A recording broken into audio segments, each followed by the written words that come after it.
Voy a invitar a leer en el libro de Juan, el Evangelio según Juan. Vamos a leer el capítulo 1. Vamos a considerar algunos versículos de este capítulo y ver en este capítulo cómo se presenta el Señor. Como se ha dicho ya el Evangelio, la buena noticia. Dice el versículo 1, el Evangelio de Juan, versículo 1. En el principio era el Verbo, y el Verbo era con Dios, y el Verbo era Dios. Este era en el principio con Dios. Todas las cosas por Él fueron hechas, y sin Él, nada de lo que ha sido hecho fue hecho. En Él estaba la vida, y la vida era la luz de los hombres. La luz en las tinieblas resplandece, y las tinieblas no prevalecieron contra ella. Un hombre enviado de Dios, el cual se llamaba Juan. Este vino por testimonio para que diese testimonio de la luz, a fin de que todos creyesen por él. No era él la luz, sino para que diese testimonio de la luz. Aquella luz verdadera que alumbra a todo hombre venía a este mundo. En el mundo estaba, y el mundo por él fue hecho, pero el mundo no le conoció. A lo suyo vino, y los suyos no le recibieron. Verso 12, mas a todos los que le recibieron, a los que creen en su nombre, les dio potestad de ser hechos hijos de Dios, los cuales no son engendrados de sangre, ni de voluntad de carne, ni de voluntad de varón, sino de Dios. Y aquel Verbo fue hecho carne, y habitó entre nosotros, y vimos su gloria como del unigénito del Padre, lleno de gracia y de verdad. Juan dio testimonio de él, y clamó diciendo: Este es de quien yo decía, el que viene después de mí, es antes de mí, porque era primero que yo, porque de su plenitud tomamos todos, y gracia sobre gracia. Pues la ley, por medio de Moisés, fue dada, pero la gracia y la verdad vinieron por medio de Jesucristo. A Dios nadie le vio jamás. El unigénito Hijo que está en el seno del Padre, Él le ha dado a conocer. Versículo 29. El siguiente día vio Juan a Jesús que venía a él y dijo: He aquí el Cordero de Dios que quita el pecado del mundo. Este es aquel de quien yo dije: después de mí viene un varón, el cual es antes de mí, porque era primero que yo, y yo no le conocía, mas para que fuese manifestado a Israel, por esto vine yo bautizando con agua. También dio Juan testimonio diciendo: Vi al Espíritu que descendía del cielo como paloma y permaneció sobre él, y yo no le conocía, pero el que me envió a bautizar con agua, aquel me dijo: sobre quien vea descender el Espíritu y que permanece sobre él, este es el que bautiza con el Espíritu Santo. Y yo le vi y he dado testimonio de que este es el Hijo de Dios.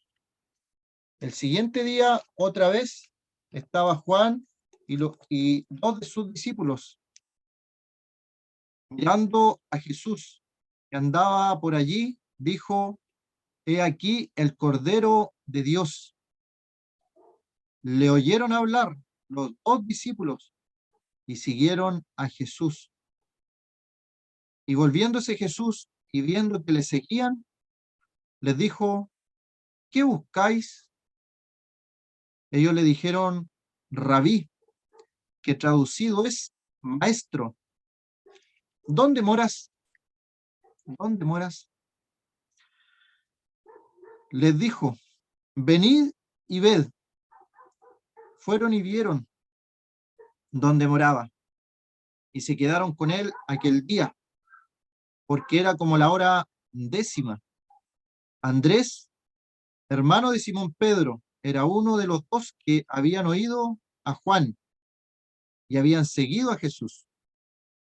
Este halló primero a su hermano Simón y le dijo: hemos hallado al Mesías, que traducido es el Cristo. Y le trajo a Jesús. Y mirándole, Jesús dijo: tú eres Simón, hijo de Jonás, tú serás llamado Cefas, que quiere decir Pedro. El siguiente día quiso Jesús ir a Galilea y halló a Felipe y le dijo: sígueme. Y Felipe era de Bethsaida, la ciudad de Andrés y Pedro. Felipe halló a Natanael, le dijo: hemos hallado a aquel de quien escribió Moisés en la ley, así como los profetas, a Jesús, el hijo de José, de Nazaret. Natanael le dijo: ¿de Nazaret puede salir algo de bueno? Le dijo Felipe: ven y ve. Cuando Jesús vio a Natanael que se acercaba, dijo de él: he aquí un verdadero israelita, de quien no hay engaño. Le dijo Natanael: ¿de dónde me conoces?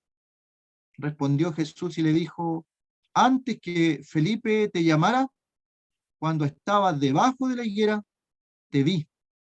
Respondió Natanael, le dijo: Rabí, tú eres el Hijo de Dios, tú eres el Rey de Israel.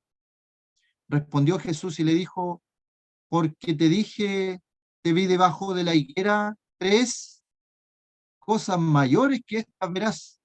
Y le dijo: de cierto, de cierto os digo, de aquí adelante veréis el cielo abierto y a los ángeles de Dios que suben y descienden sobre el Hijo del Hombre.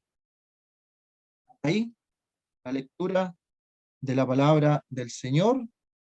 Esperamos que el Señor añada bendición a su palabra.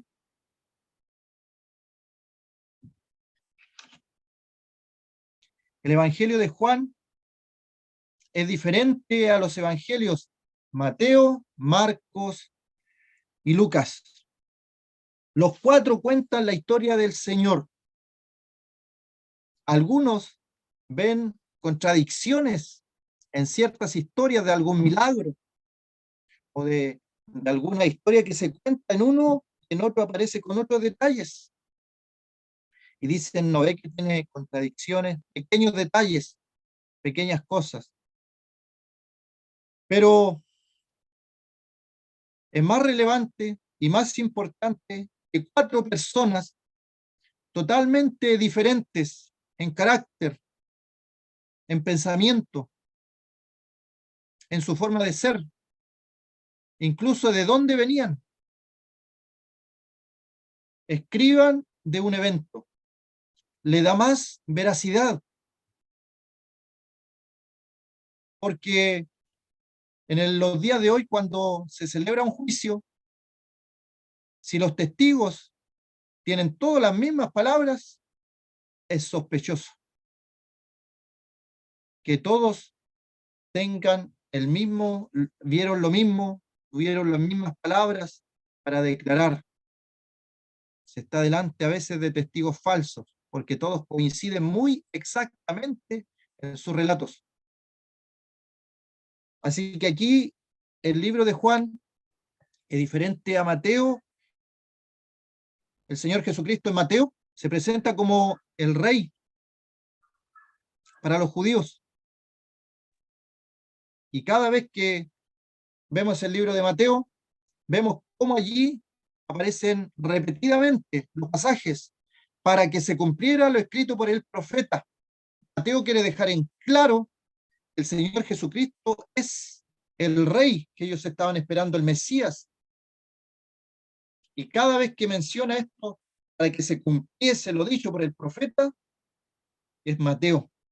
Mateo. Marcos. Marcos presenta al Señor como el siervo perfecto, el esclavo perfecto. Esa es la palabra siervo. Y vemos en Marcos cómo el Señor se levantaba muy de mañana y se iba a acostar cuando ya era oscuro, despedida la multitud, y va de un lugar a otro, y va el día de reposo a la sinagoga y sale de la sinagoga y entra a la barca, sale de la barca y sube a un monte, y luego del monte va de nuevo a la casa, a Capernaum, y se va viendo todo eso. Y también es diferente Marcos, del capítulo 1 al capítulo 10, por lo menos hay un año y medio de todo el ministerio del Señor. Y los capítulos que quedan se resume en 8 días, del 11 al 16. Y varios piensan que fue el apóstol Pedro que ayudó a escribir allí a Marcos, aquel evangelio en la visión de Pedro. Varios concuerdan con eso. Y Lucas quiere presentar al Señor como el hombre perfecto, el hombre perfecto. Y él lo presenta en una carta, así como el libro de los Hechos también, a Teófilo, que se piensa también que era un hombre de la alta sociedad, y le escribe detalladamente. Lucas investigó, era un historiador, y buscó los detalles más mínimos para ponerlos escritos allí. Pero Juan, ¿cómo lo presenta Juan? Comienza el Evangelio según Juan diciendo: en el principio era el verbo, y el verbo era con Dios, y el verbo era Dios. Totalmente diferente a cómo empieza Mateo, Marcos y Lucas. Y algunos, por hacer una diferencia, le ponen a los otros tres los evangelios sinópticos. Aquí Juan comienza presentándolo como Dios, como Dios. En el principio era el verbo, y el verbo era con Dios, y el verbo era Dios. No hay lugar a dudas. Aquella secta de los testigos de Jehová cambia este versículo, lo cambia a sabiendas, y le pone: y el verbo era un Dios, para que sustente su doctrina falsa, doctrina de demonios, nos dice el apóstol Pablo, y de donde Dios ha sacado personas. Hay testimonios de personas que han salido de aquella secta para gloria y honra del Señor y han sido salvadas por la gracia del Señor. Así que si conoce alguna persona que está allí en cadenas espirituales, ore por esa persona. El Señor puede hacer el milagro de rescatar a un alma de aquellas falsas doctrinas. El Señor es Dios por sobre todas las cosas, y la deidad del Señor Jesucristo es muy atacada, sobre todo en el día de hoy, muy atacada. Incluso hay cristianos, así llamados, porque ellos se dicen que son cristianos, teólogos liberales, que han sacado sus doctrinas y han atacado desde adentro el cristianismo, reconociendo al Señor como un maestro. Dice: sí, yo creo todo lo que dicen los evangelios, pero de allí a que Él sea Dios encarnado, e inventan tantas cosas. Otros han atacado su resurrección. Yo creo todo lo que dice la Biblia, soy cristiano también, dicen ellos, pero de ahí a que haya resucitado. Pues bien, la Escritura nos muestra estos eventos como ciertísimos. El libro de los Hechos, capítulo 1, dice: con pruebas indubitables, pruebas que no se pueden dudar, que el Señor resucitó.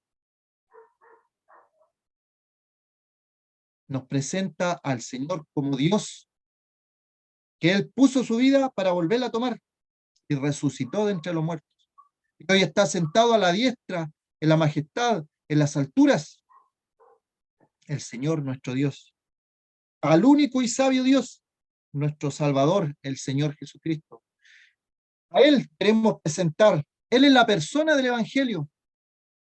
El Evangelio no es un camino, como dicen algunos. Ando caminando en el Evangelio. ¿Ha escuchado esa frase? Ando caminando en el Evangelio. No, el Evangelio es una noticia, un mensaje. El mensaje se cree o no se cree.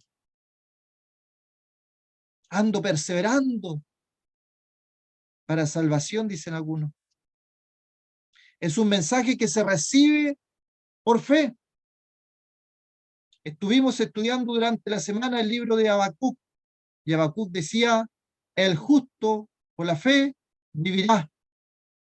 Y un pasaje que lo toma después el apóstol Pablo en los Romanos y a los Gálatas, y el escritor a los Hebreos también toma este versículo. El justo por la fe vivirá. Pero la fe depositada ¿en quién? ¿En quién depositamos la fe los creyentes? ¿En una denominación? ¿Estás poniendo tu confianza en una denominación? Una persona me dijo, no, yo estoy bien ahora, estoy yendo a la iglesia del pastor tanto, y me nombró el apellido del pastor. ¿Estás confiando en una denominación? La salvación no es por ir a un lugar, la salvación no es por saber doctrina o Biblia, la salvación es por creer un mensaje, creer un mensaje. ¿Y cuál es el mensaje? Que Cristo Jesús vino al mundo para salvar a los pecadores, de los cuales yo soy el primero. El Señor conoce a cabalidad de dónde me sacó, de dónde me sacó. Y cada hermano, cada hermana puede dar testimonio de dónde el Señor nos sacó.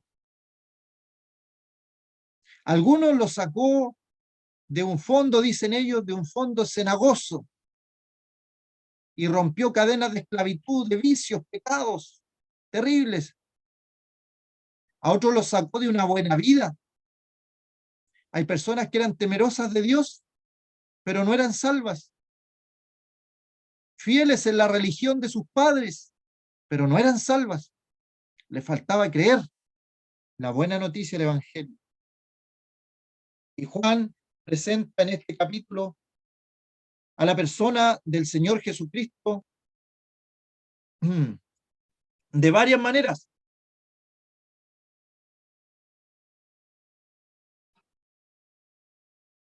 En el verso 1 lo presentará como el verbo, como el verbo. El verso 4, ejemplificado como la vida. El verso 5 lo presenta como la luz. El verso 14 lo presentará como el unigénito del Padre. El verso 18, el unigénito Hijo. El verso 29, Juan lo presenta allí como el Cordero de Dios. Versículo 34 lo presenta como el Hijo de Dios. Verso 38 lo presenta como el Rabí, que traducido es maestro. Verso 41 lo presentará allí como el Mesías, que traducido es el Cristo. Y luego ya terminando el verso 49, por palabras de Natanael, lo presenta Juan como el Rey de Israel. Y el verso 51 lo presenta como el Hijo del Hombre. ¿Cuál es el título del Señor? Aquí podemos ver, igual que un diamante, un gran diamante, un poderoso diamante, que refleja todas sus aristas, todas sus caras, mostrando el mismo diamante. Aquí el Señor se presenta de todas estas formas. Él es el verbo, la palabra, y el verbo es Dios, Dios encarnado, y es un misterio.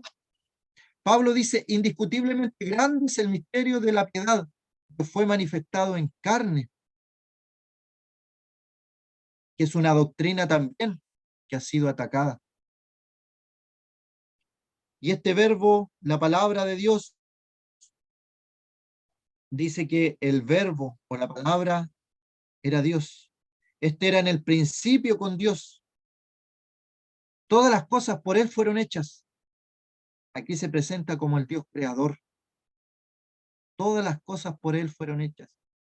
Colosenses nos dirá que lo visible y lo invisible, en el capítulo 1 de Colosenses, lo visible y lo invisible, todo fue creado por Él, por medio de Él y para Él.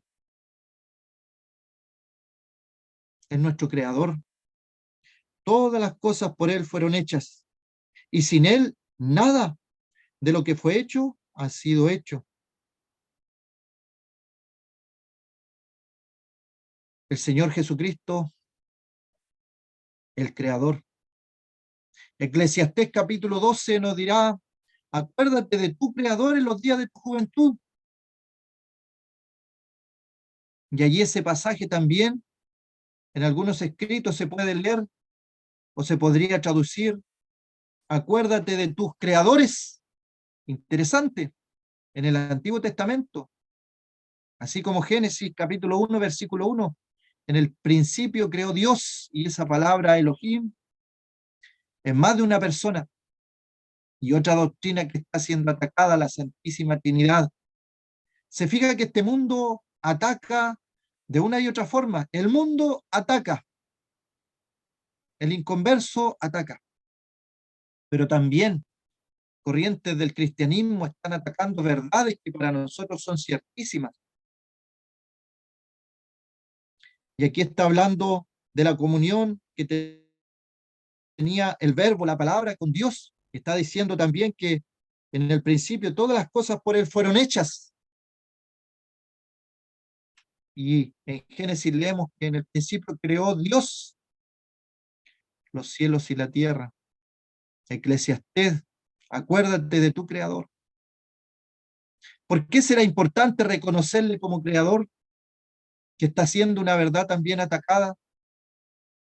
Si nosotros decimos abiertamente que creemos en una creación especial y divina, que Dios creó al hombre a su imagen y semejanza, se levantan banderas de oposición y los científicos comienzan con su teoría de la evolución. Gracias a Dios, la tecnología ha avanzado mucho y hay varios científicos ya que sin ser cristianos atribuyen un error a lo que es la teoría de la evolución. No es científica para nada lo que se le ocurrió a Darwin. Dios fue creado, perdón, el hombre fue creado a imagen y semejanza de Dios.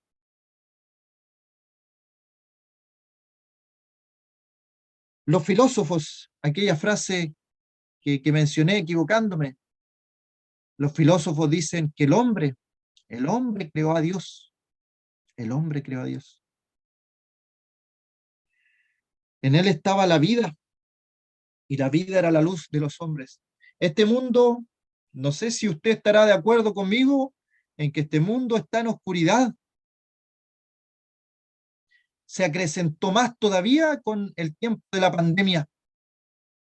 Cambió mucho la sociedad en este tiempo, en estos años. Se ha vuelto más violenta, se ha vuelto más irrespetuosa con todo lo que tenga que ver con autoridad. Y eso no es casualidad, porque la autoridad es un principio divino.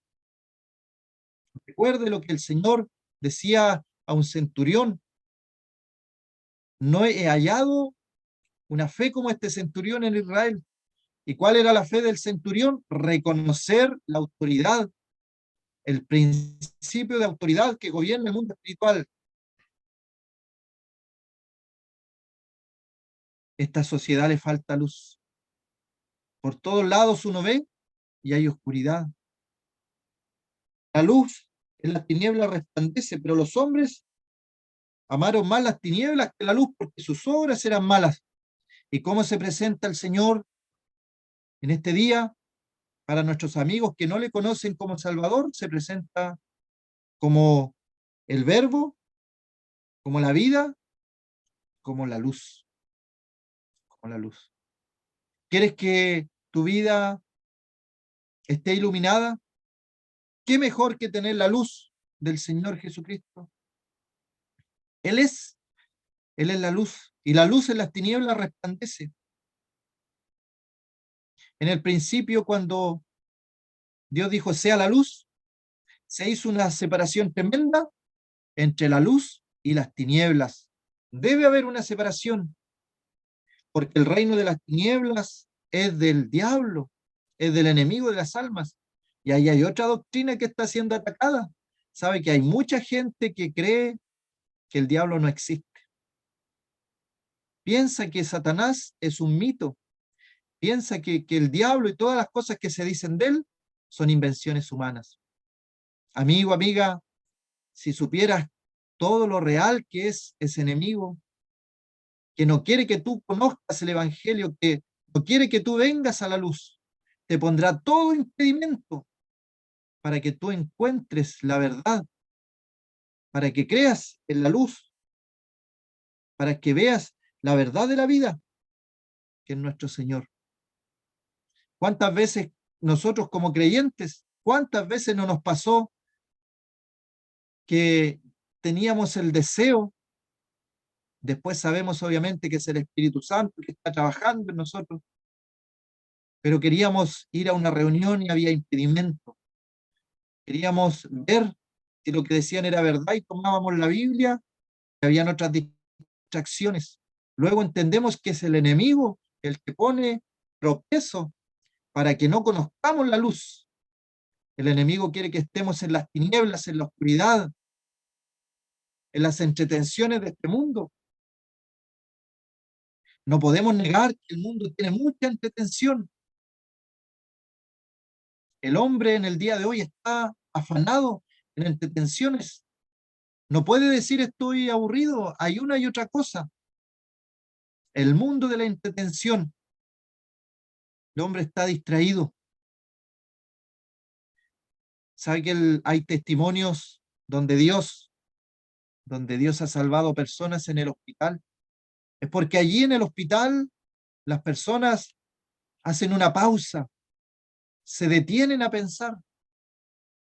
Un diagnóstico catastrófico como el cáncer ha hecho que personas puedan estar tranquilamente en una sala de hospital meditando en su futuro eterno y gracias a eso han podido salvar su alma de la condenación, reconocer al Señor como su Salvador personal.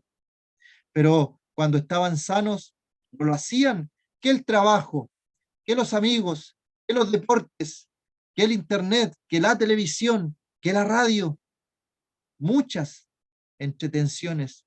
No hay un tiempo para el reposo, para el descanso y para meditar en las cosas que son eternas.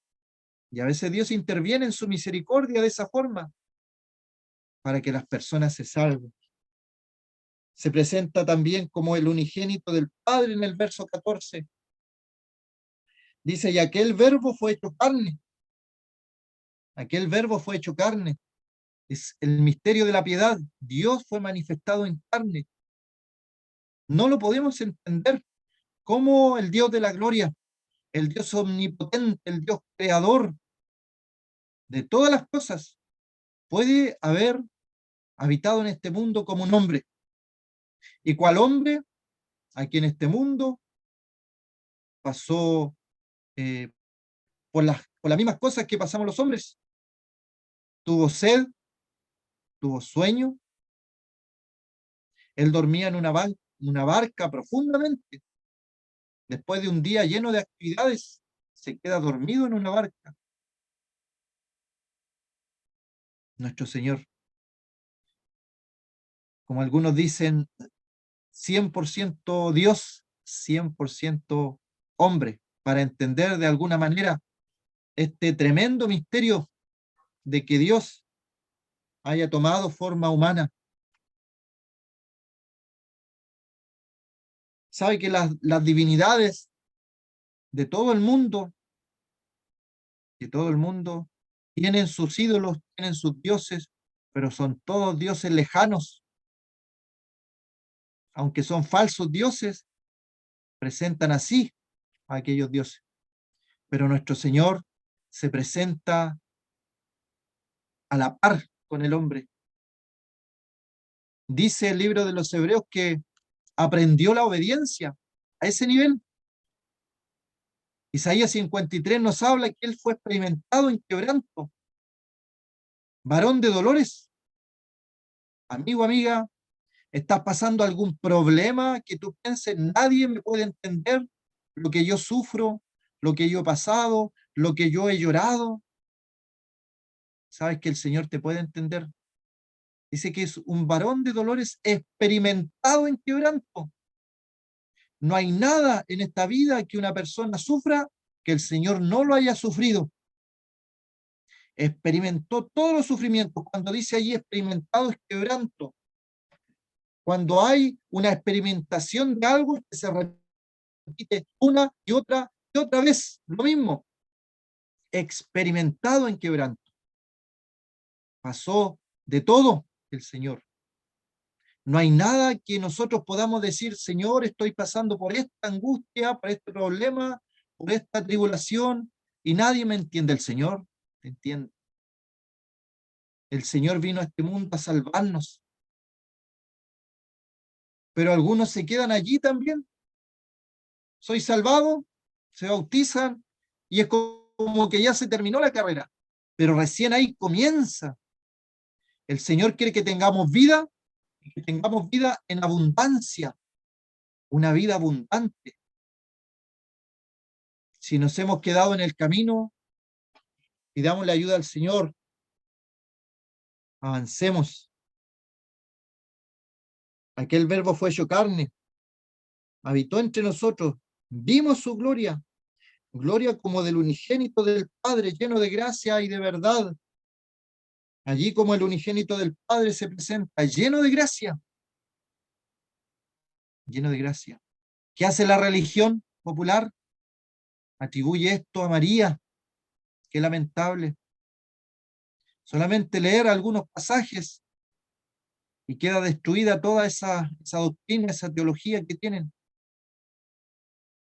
El Señor, el unigénito del Padre, Él es el lleno de gracia. Él es el lleno de gracia. Ninguno más, ninguna más. María dice, has mirado la bajeza de tu sierva. Si de alguna manera María pudiera ver todo lo que se ha hecho en su nombre, yo creo que para nada estaría de acuerdo. El unigénito del Padre, lleno de gracia y de verdad.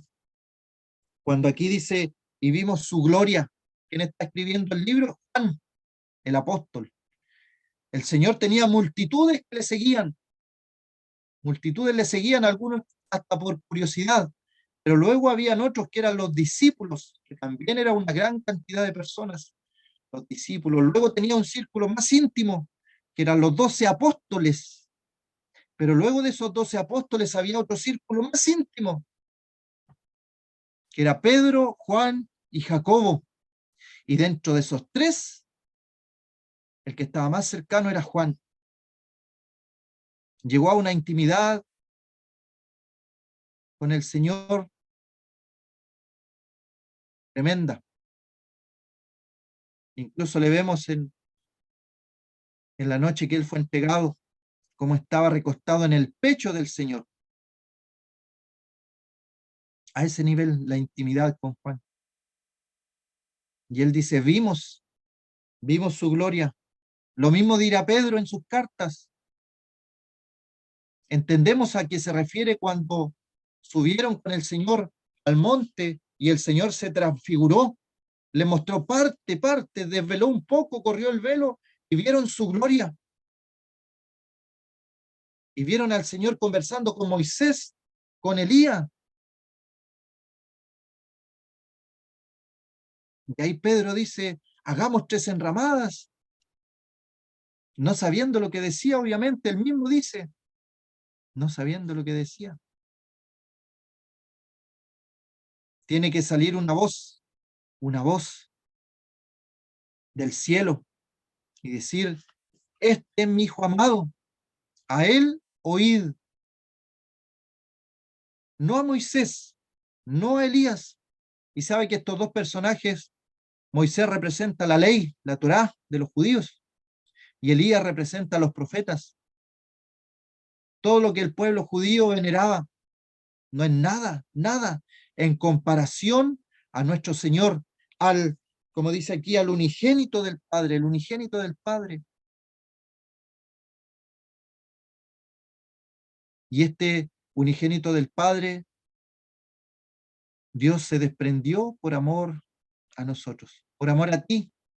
Si no eres creyente todavía, si todavía eres un espectador, estás mirando desde afuera a los creyentes, tienes un familiar creyente, tienes un hermano creyente, un padre creyente, pero tú no eres creyente. Tal vez sabes coros, tal vez sabes Biblia, tal vez sabes doctrina, pero todavía no eres creyente. Qué terrible será cuando el Señor venga y tú no te vayas. Estuviste allí a punto de creer, pero no creíste. Sabiendo tantas cosas, pero no creíste. Cantando junto con los demás himnos y alabanzas al Señor, pero no eres creyente y te quedarás. El Señor viene pronto, el Señor viene en breve. He aquí un poquito y el que ha de venir vendrá y no tardará. Ven, Señor Jesús, ven pronto. La iglesia dice, ven. Maranata, el Señor viene. El unigénito del Padre.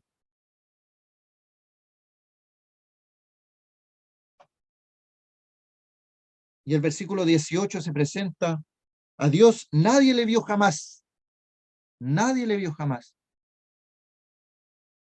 El unigénito Hijo que está en el seno del Padre, Él le ha dado a conocer. El unigénito Hijo está en el seno del Padre. Una comunión íntima. El Señor no hacía nada, nada, sino oía primero al Padre.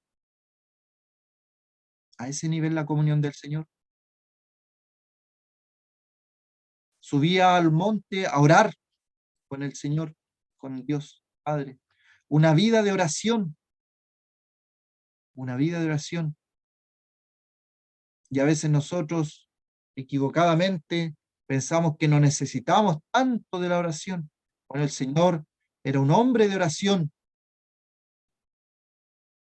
Y si Él era un hombre de oración, ¿cuánto más nosotros?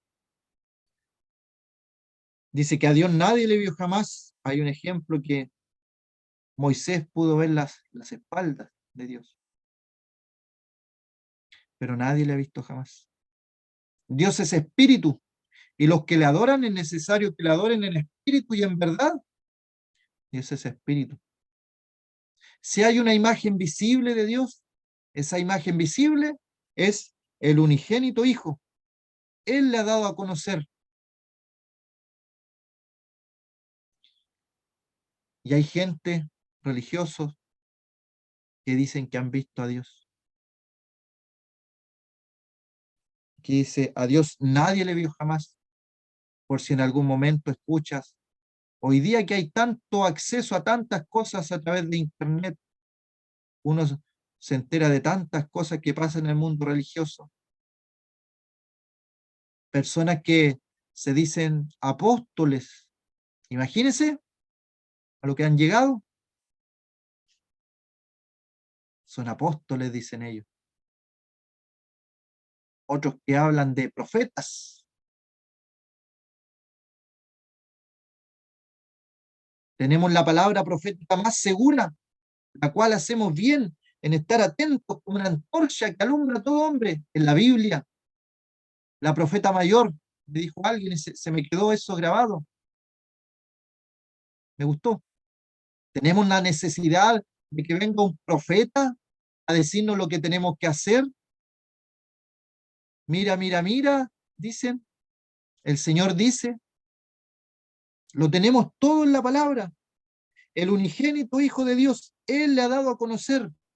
¿Quieres conocer a Dios? A través del Hijo.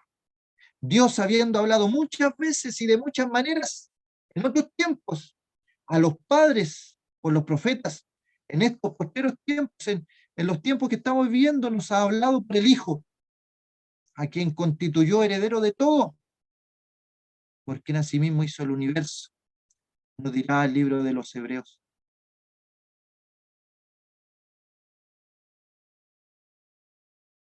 Y el versículo 29 se presenta allí como el Cordero de Dios que quita el pecado del mundo. ¿Quién lo presenta allí como el Cordero de Dios? Lo presenta Juan, pero este Juan no es el mismo que escribió el libro. El que escribió el libro es Juan, el apóstol. El que dice, he aquí el Cordero de Dios que quita el pecado del mundo, es Juan el Bautista. ¿Y quién era Juan el Bautista? Juan era hijo, era un milagro, era hijo de Zacarías y de Elizabeth. Y Zacarías era un hombre de Dios. Zacarías ministraba en el templo.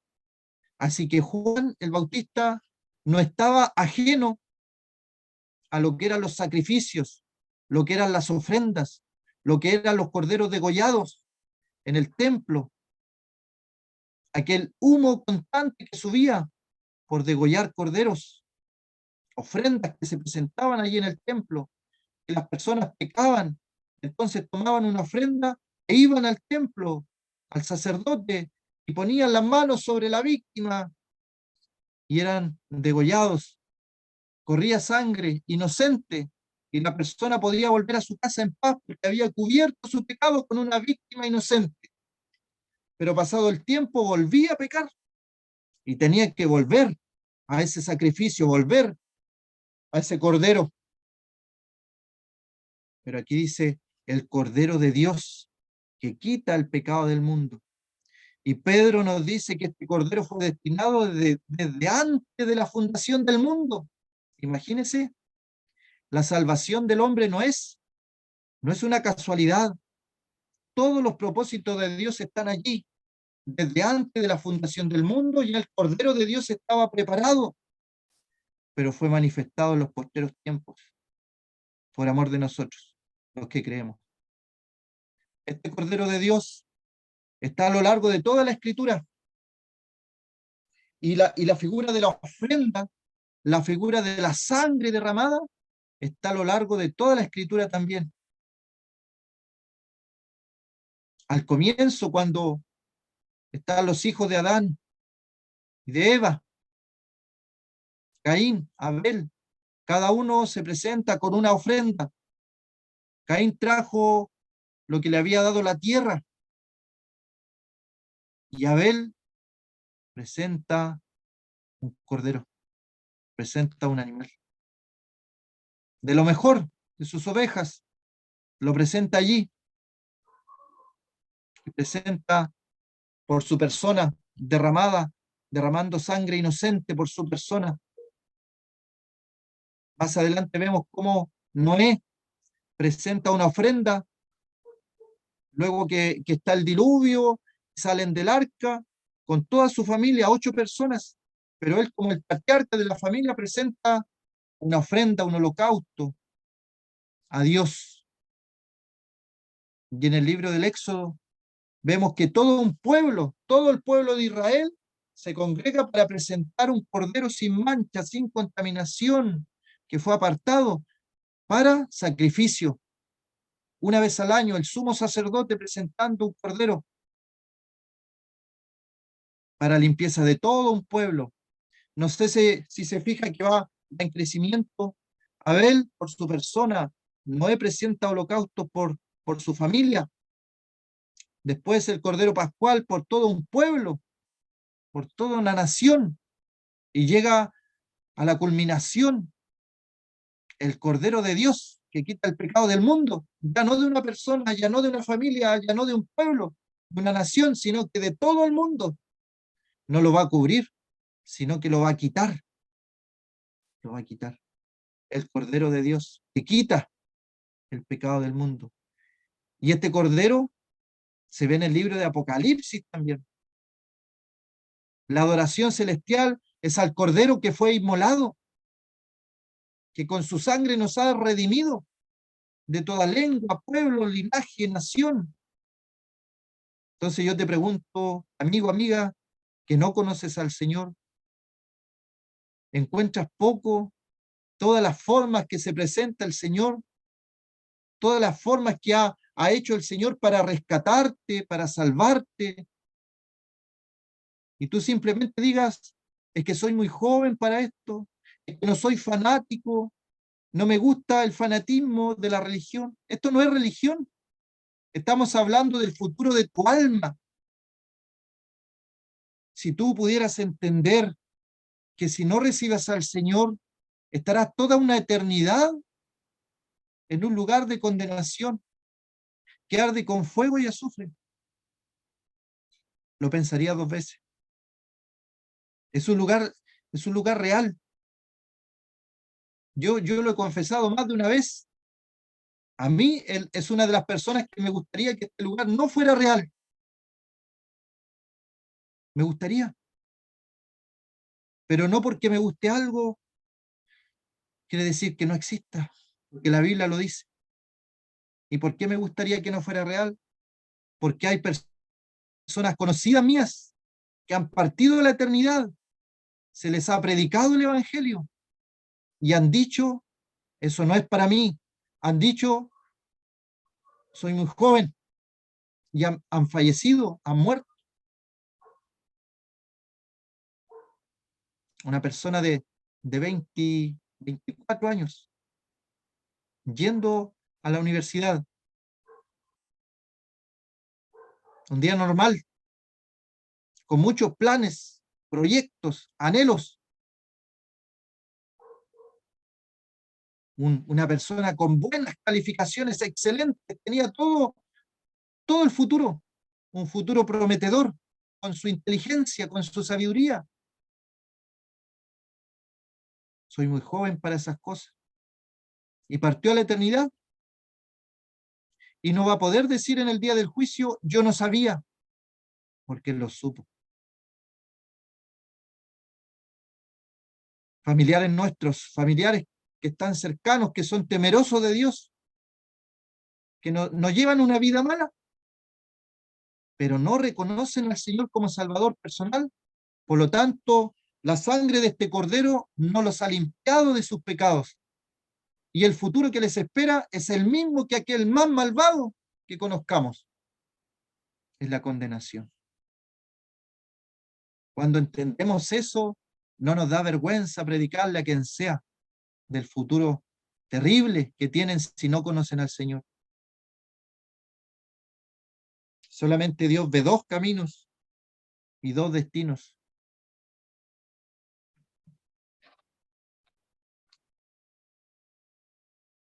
Del versículo 34 dice, y yo le vi y he dado testimonio de que este es el Hijo de Dios. Esto lo dice Juan el Bautista también. Se le había dicho a él sobre quien vea descender el Espíritu. Él es. Y Juan dio testimonio. Se abren los cielos, desciende el Espíritu Santo en forma de paloma, como de paloma. Y hay una voz del cielo. Este es mi Hijo amado. Otra doctrina que es atacada, como decía, la Trinidad, la Santísima Trinidad. Dios es uno, Dios es una unidad, pero hay tres personas, el Padre, y lo vemos allí, es una imagen excelente para aquella doctrina. Vemos al Hijo en el río Jordán,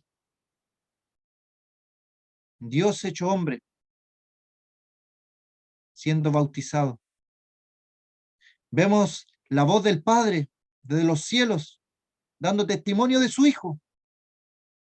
Y vemos el Espíritu Santo, que no es una fuerza, sino es una persona.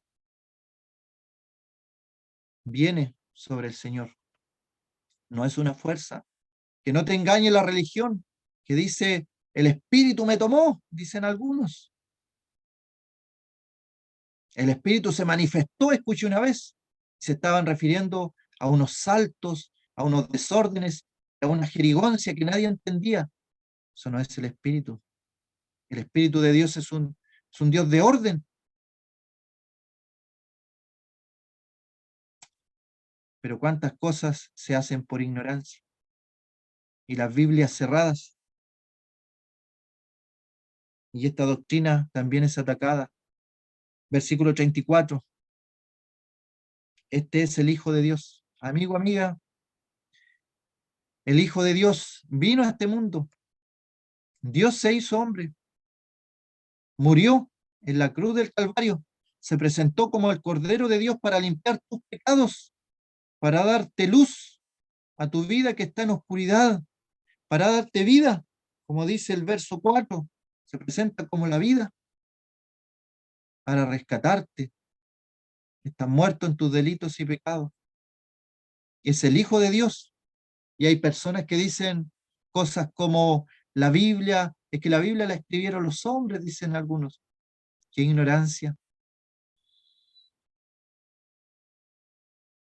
El Señor es el Hijo de Dios.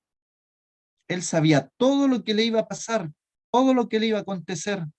No es nada casualidad, nada le tomó por sorpresa. El Señor, el Hijo de Dios, se presenta como el Cordero de Dios y dice a sus discípulos, subimos a Jerusalén y el Hijo del Hombre va a ser entregado en manos de pecadores, va a ser muerto, mas al tercer día va a resucitar. Él sabía todo eso antes de que le ocurriera. Era todo un plan, todo un plan. El plan de salvación, por eso hablamos del plan de salvación.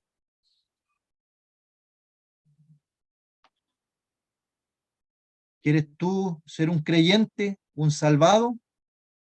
¿Qué tengo que hacer para ser salvado?, preguntó una persona.